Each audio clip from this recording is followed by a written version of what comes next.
Liebe Mitmenschen, wer etwas für den Weltfrieden, der nur über den Religionsfrieden der 3 monotheistischen Religionen Judentum, Christentum, Islam führt, sollte sich informieren und weiterbilden. Das Wiedergeburtswissen spielt eine zentrale Rolle und sollte wieder von allen monotheistischen Religionen verbreitet werden.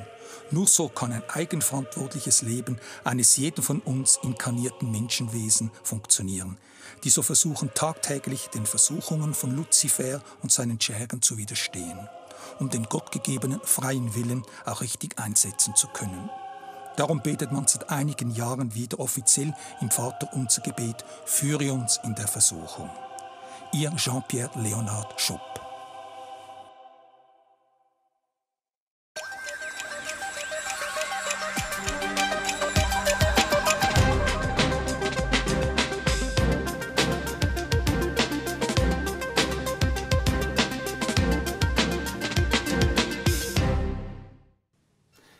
Im Namen Gottes des Allmächtigen, so steht es bei uns in der Schweizerischen Eidgenössischen Bundesverfassung. Ich begrüße Sie sehr herzlich heute zum Thema Gesundheit. Und es freut mich, eine Kapazität, eine Koryphäe bei mir zu haben, einen Arzt, der sehr viel mehr weiß als nur Gesunde, als die Kranke gesund zu machen, sondern eben Gesunde gesund zu behalten. Lieber Jürg Kohli, du bist seit vielen Jahren Arzt. Seit wann? Wie lange hast du praktiziert? Wie viele Jahre Erfahrung hast du? Ja, sind jetzt dann ziemlich genau 40 Jahre. 40 plus. Und du machst jetzt mit deiner eigenen Praxis, Health Check, immer noch das? Ich bin jetzt eigentlich primär in der Gesundheitsförderung, in der betrieblichen Tätig und in der Prävention. Ja. Also ich tue nicht mehr therapieren in dem Sinn. Mich hat einmal ein Vortrag von dir vor ein paar Jahren unglaublich begeistert und ich wusste, das ist schon mal der erste Arzt, den ich zu einem Interview einladen will, wo ich zu dir gekommen bin und gesagt habe: Jürg, irgendwann drückt es doch der Mann in der Hose. Wo steht da? Wir haben Angst, der Krebs kommt, die schneidet uns das raus und dann ist man weg vom Fenster. Da hast du mir geantwortet: Kann sein, dass die meisten Männer ab 70 Krebs haben können, Zellen können haben, aber sie werden nicht an dem sterben. Wieso sagst du als Arzt so etwas? Grundsätzlich ist es so, dass in meinem Alter 70% einen Prostatakrebs haben. Anfangen tut das bereits mit zwischen 20 und 30 und dort sind es 8%. Und dann geht das linear mit dem Alter. Ein 50-Jähriger hat zu 40% Chance, dass er einen hat. Ja. Die Wahrscheinlichkeit, dass ich daran sterbe, ist zwischen 2 und 3%. Das heisst, praktisch alle sterben mit dem Krebs und nicht am Krebs. Das ist die wichtigste Botschaft. Jetzt ist es natürlich schon so, wenn ich jetzt natürlich zum Urologen gehe und sage, tun Sie mir bitte einen PSA-Test machen, um zu schauen, ob ich Krebs habe, ist der PSA-Wert praktisch sicher in einem fragwürdigen bis pathologischen Bereich. Nächste Stufe, eine Biopsie. Eine Biopsie heisst, man geht durch den Anus rein und dort Stückchen aus der Prostata rausschneiden. Das ist nicht ganz komplikationsarm.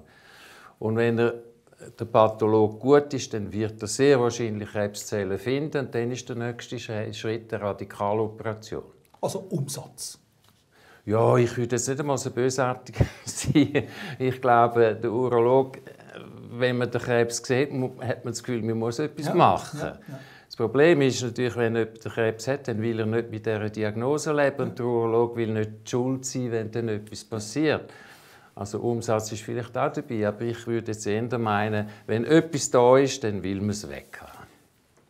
Mir hat deine Aussage gefallen, auch jetzt wieder hat sie mir gefallen. Die Frage, die du noch nicht beantwortet hast, was sehr schwer ist, wann stirbt denn der Mensch deiner Meinung nach? Also ich sage, 99% von allen Babys werden gesund geboren. Ja. Also wieso sollen wir nicht mit 80, 90, 100 gesund sterben? Vielleicht sogar mit einem Prostatakrebs bei uns Männern, wo 70, 80% einen werden haben, aber nicht an dem sterben werden. Ja.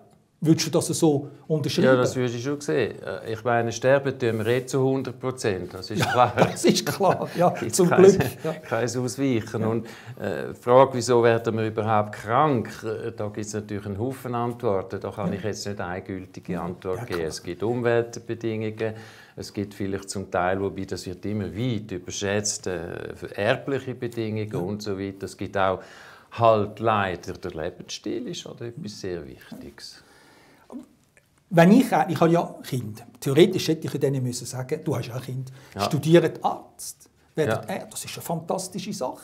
Da haben die Gottfried schon eine Einnahmequelle. Die versiegt ja nie. Die versiegt nie. Haben wir einen Fehler gemacht, oder habe ich einen Fehler gemacht, dass meine Kinder nicht Medizin studiert haben? Ja, ich könnte es mal anders sagen. Ich habe ihnen gesagt, studieren bitte nicht Medizin. Was wir falsch gemacht haben. Ich meine, das Problem heutzutage ist, unsere ganze Welt ist medikalisiert. Ja. Also, wir kommen nicht am Arzt vorbei, am Fernsehen sehen wir Krankheiten, da sehen wir und angeblich immer neue Durchbrüche. Ja.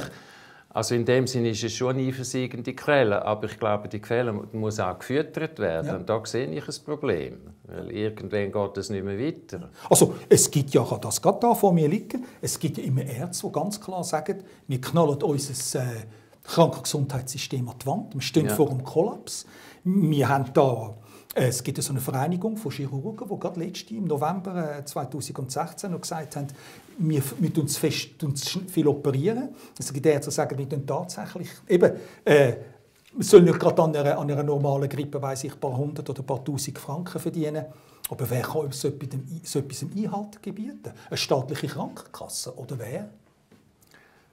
Also es ist ja ganz klar, wir müssen ja zurückfahren. Ich glaube tatsächlich, wenn es so weitergeht, dann fahren wir das System an die Wand. Ja. Da bin ich auch einverstanden. Und ich sehe halt im Gesundheitswesen vor allem einen recht grossen Verschleiß. Es wird zu viel diagnostiziert, es wird zu viel therapiert, es wird zu viel operiert. Und meiner Meinung nach sind die Kosten für die Medikamente einfach absolut exorbitant. Also ich rede jetzt natürlich von der teuren Sorte, das sind vor allem Krebsmedikamente. Die Kosten steigen ja exponentiell mit einem absolut marginalen Gewinn an Lebensqualität und an Lebensdauer. Also der Gewinn ist wirklich marginal. Jetzt frage ich mich, lieber Jörg, hast du Vorfahren bei den Chinesen gehabt? Weil die Chinesen war ja so, dass der Arzt, der nicht operieren musste, der war Gachter. Ja. Und der Arzt, der operieren musste, der hat eigentlich schlecht verdient, weil er scheinbar seine Patienten nicht gesund behalten hat. Ich sage dir, wenn du dich richtig ernährst, möglichst wenig Fleisch und Fisch isst, wenn du genug schaffst, wenn du genug schlafst natürlich, wenn du dich eben kannst ausruhen vom Arbeiten, wenn du intensives Krafttraining machst, ich sage im Krafttraining, im Muskeltraining ist der Jungbrunnen, dann kann der Mensch eigentlich mit 80, 90 gesund sterben. Prostata hin oder her. Ja, ist gut. Ja, das ist sicher so. Ich glaube, die Frage, die wir natürlich haben, ist, was ist überhaupt gesunde Ernährung? Wenn ich höre, was mir die Schweizerische Gesellschaft für Ernährung sagt, dann habe ich da nicht nur gewisse Zweifel, sondern finde, das ist aus dem letzten Jahrhundert. Und die andere Sache, dass wir uns genügend bewegen und dass wir unsere Muskulatur pflegen, genauso wie unsere Zähne und überhaupt jede Hygiene. Das ist für mich klar. Ich denke auch, dass man sehr viel könnte vermeiden so. Auf der anderen Seite habe ich jetzt letztens gelesen, hat es so eine Konferenz in Bern, wo der Herr Berset gesagt hat, 50% der Non-Communicable Diseases, also von den nicht übertragbaren Krankheiten, könnte man verhindern. Ja. Dann muss ich sagen, woher hat der Berset denn die Zahlen? Das will ich einmal wissen. Er hat sie bestimmt nicht von den Chemie-Multis. Weil die sind ja interessiert daran, Pillen zu verkaufen. Was mich als Schweizer ärgert, das muss ich sagen, ist, wieso zahle ich immer 10-mal so viel oder doppelt so viel für Medikamente als unsere Nachbarn? Ja, und da, schon von Dreyfus, Bundesrat, Gesundheitsministerin damals, hat das erzählt. Es wird immer das Gleiche erzählt, aber es ändert sich nicht. Ja. Ich glaube, ein grosses Problem ist das Lobbying. Und Pharma hat mächtige Lobby. Und dann kommen Krankenkassen, die sind ja überhaupt nicht daran interessiert, dass es günstiger wird. Das ist ja für sie Umsatz und sie müssen ja quasi am Leben erhalten werden. Also ich glaube, die günstigere Medikamente haben keine Lobby und die anderen haben natürlich eine extrem starke Lobby. Der Werner Kieser hat mir gesagt, in einem Interview auch, dass in Deutschland ist eine Analyse auf dem Markt, dass man beweisen konnte, dass die Unkosten von all diesen Krankenkassen, die sie verursachen mit der Administration, die Kosten höher sind als die effektiven Kosten, die sie zahlen für ihre Krankenkassenversicherten. Jetzt stell dir das einmal vor, es wäre in der Schweiz so. Man müsste dieser Zahl auch mal in der Schweiz nachgehen. Wir haben, glaube ich, etwa 66 Milliarden kostet unser Gesundheitssystem. Ich frage mich auch, wie haben denn die Menschen vor 100 Jahren oder vor 200 Jahren gelebt? Mit weniger Medizin. Aber jetzt mal zu sagen, ich glaube in der Schweiz die ausgewiesen, ich habe letztens gerade das Heftchen gelesen von der Helsane, weil ich bin Helsane versichert und dort drin steht, die Verwaltungskosten sind 5%. Ja. Nehmen wir mal an, das stimmt. Auf jeden Fall dunkt mich 5% immer noch recht hoch. Ja. Und dann, was wir natürlich für ein grosses Problem haben in der Schweiz, wo wir offenbar nicht loslassen davon, ist das Mehrkassensystem. Ich muss sagen, ich finde das einen absoluten Unsinn. Weil wir reden immer davon, die Kassen müssen sich gegenseitig Konkurrenz machen. Was nützt die Konkurrenz? Überhaupt nicht. Das ist ein Nullsummenspiel. Was macht es für Konkurrenz? Sie suchen junge, gesunde Leute. Das gibt dann weniger Ausgaben. Und nachher gibt es so eine komplizierte Rechnung, wo nachher ein sogenannter Risikoausgleich kommt. Das heisst, die für ihre Versicherten weniger ausgeben, müssen denen, die mehr ausgeben haben, zurückzahlen. Das ist ein absoluter Blödsinn. Da müssen wieder Hunderte von Leuten daran arbeiten, an diesen Zahlen. Eine Einheitskasse, wo ich muss sagen, als Arzt behagt mir das nicht, so ein Koloss gegenüber zu haben. Aber es ist natürlich etwas viel rationaler. Verstehst du unter dem Koloss eine staatliche oder es könnte ja privat sein? Das kann auch privat sein. Aber eben nur noch ein Einheitskasse. Ich sehe das eigentlich auch als Vorteil. Ja. Wie man da ganz anders auch mit Chemie-Multis reden und sagen, schaut, liebe Leute. Das gibt Verhandlungsstärke. Ganz genau. Ja, genau. Das sehe ich auch so. Was mich natürlich sehr würde freuen, wenn du mir die folgende Frage könntest beantworten. Ich bin einmal privat versichert mit der Familie, dann muss ich sagen, es wird zu teuer. Dann bin ich halb privat versichert. Ich muss sagen, wir haben zum Glück nichts oder fast nichts. Es ist mir auch zu teuer geworden. Es geht mir einfach nicht, es geht mir nicht daran, so und so viel Prozent vom Lohn für die Krankenkassen müssen zu zahlen. Jetzt sind wir allgemein versichert.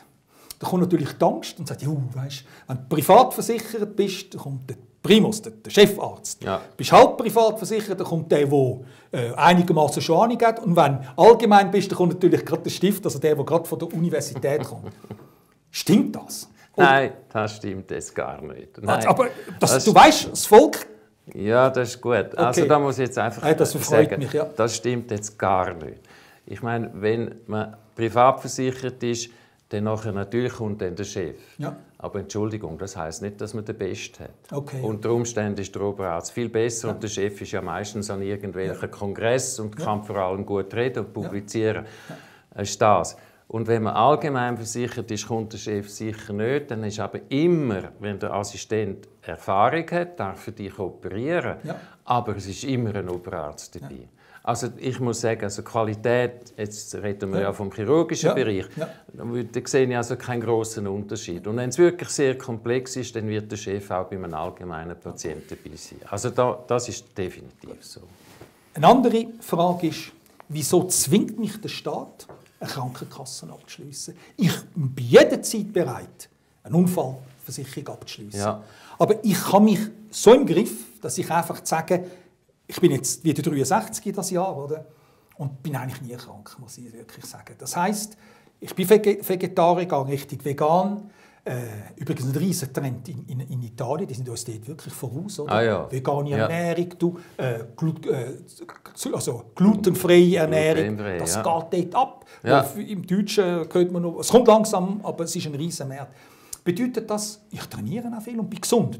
Wir wissen beide, wir sind beide gesund. Ja. Wieso zwingt man dich und mich, die Krankenkasse zu machen? Ich bin bereit, selber zu zahlen, wenn ich mal krank bin. Ja.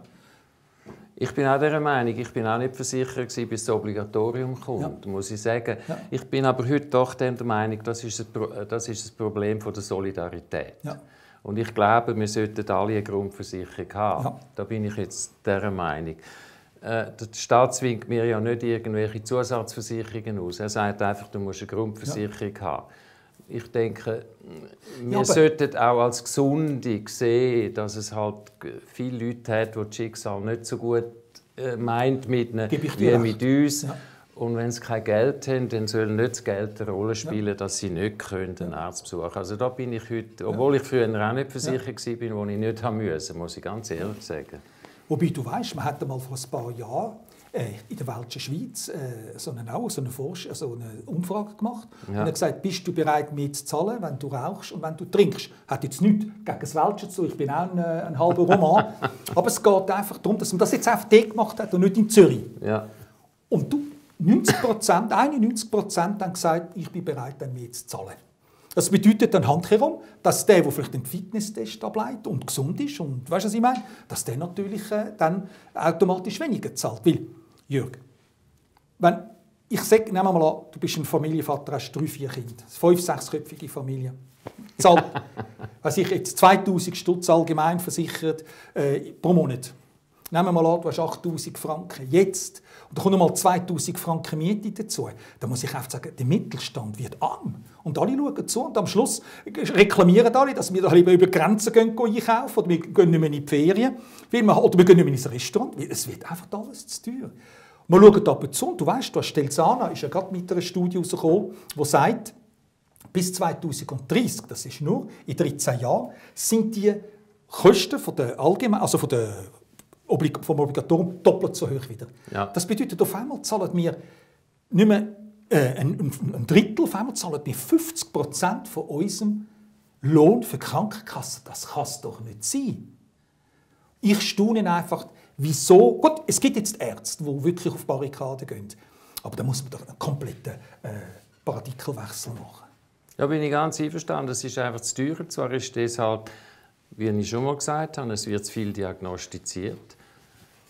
Muss man sagen, ich bin ja auch praktizierender Arzt gewesen. Ja. Ein Teil davon ist einfach Defensivmedizin. Ich will nichts verpassen, also betreibe ich einen grossen Aufwand. Dann kann ich mich sicher fühlen, dass ich nichts verpasse und dass ich nachher keine Vorwürfe oder sogar Gerichtsprozesse am Hals habe. Dann wird definitiv zu viel behandelt. Und wenn wir jetzt schauen, dort, wo ich einen schweren Kostenpunkt sehe, ist in der sogenannten Krebsvorsorge. Wir haben ja das Swiss Medical Board. Und das Swiss Medical Board sagt eindeutig, das ist ein hochkarätiges, interdisziplinäres Gremium von Experten. Und die sagen ganz klar, Mammographie schadet mehr, als sie nützt. Die sagen ganz klar, die Krebsvorsorge, Prostatakrebsvorsorge schadet mehr, als sie nützt. Wieso haben wir denn das noch? Das ist das Problem. Wir müssen runterfahren. Aber, Entschuldigung, wenn ich Chirurg bin, verstehst du, was ich meine? An irgendeinem Universitätsspital. Mein Kollege, der fährt einen Ferrari. Ich will einen Ferrari. Er kommt aus Saint-Tropez zurück, wo er will hat. Ich möchte das auch. Also irgendwo muss ich 1 Million verdienen. Ja. Das ist doch das Problem. Und der Marktwirtschaft hin oder her, es kann doch nicht sein, dass wir so ein dummes System haben. Ich sage dir, in 50 Jahren werden die sagen, was sind das für Politiker gewesen? Oder wir als Bürger, dass wir solche Politiker gewählt haben, die zu etwas im Ja sagen. Es muss doch wirklich einen Wechsel geben. Aber wie könnte der Wechsel aussehen für dich? Es muss ja einen Wechsel geben. Ich bin mit dem Vorschlag gekommen, Gesundheitspartner zu haben. Also statt die 150'000 geforderten Pflegerinnen und Pfleger für die nächsten 3 Jahre nochmal zu organisieren, lieber 150'000 Gesundheitspartner ausbilden.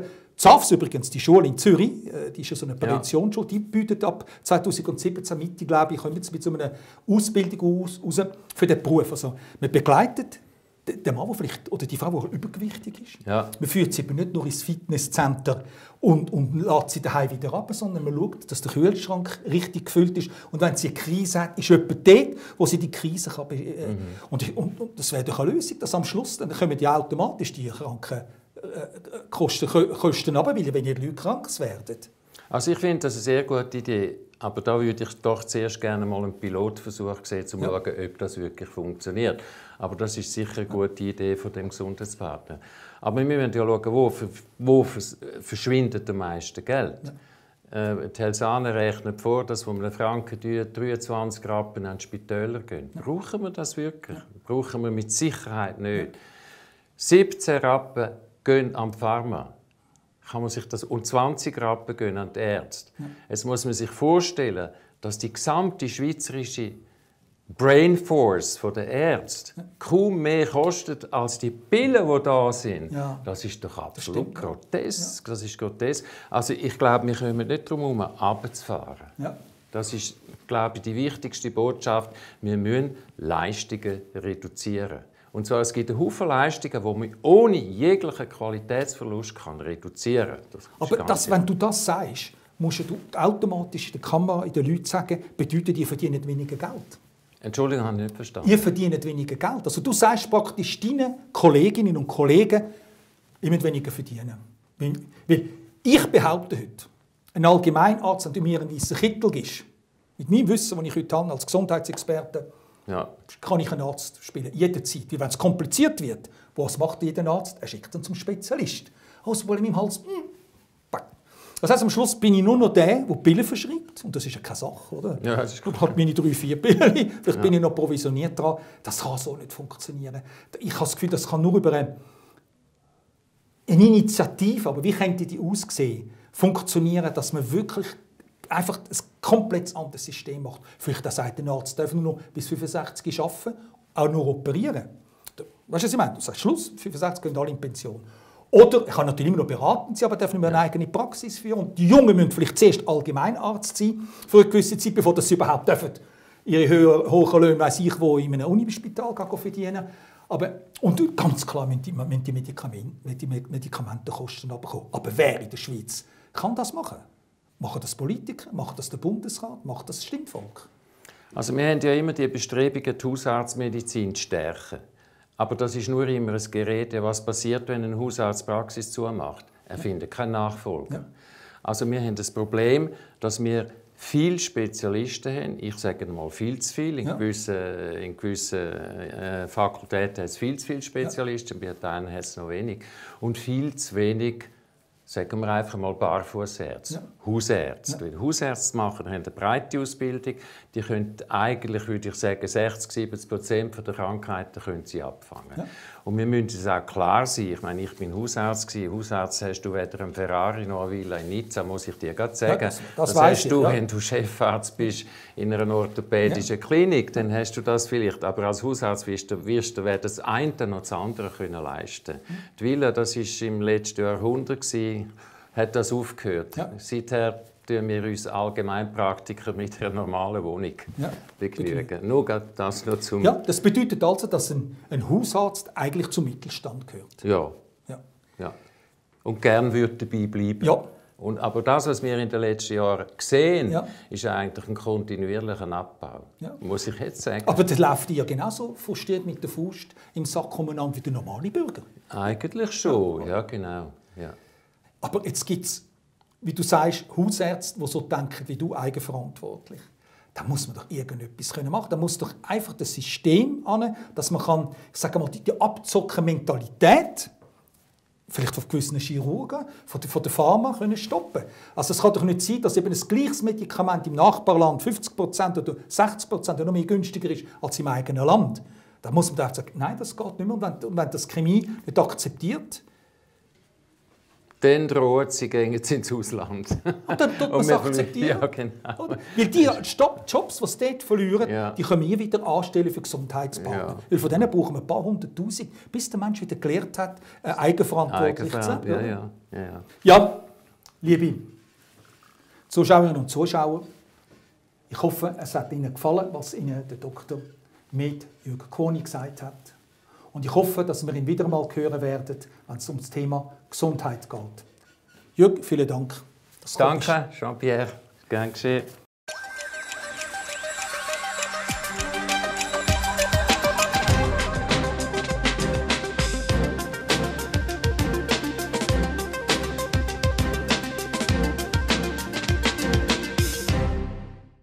Ein Geschenk für ihre Zukunft. Diese Bücher beweisen, dass das Wiedergeburtswissen in den 3 monotheistischen Religionen Judentum, Christentum und Islam vergessen gegangen ist.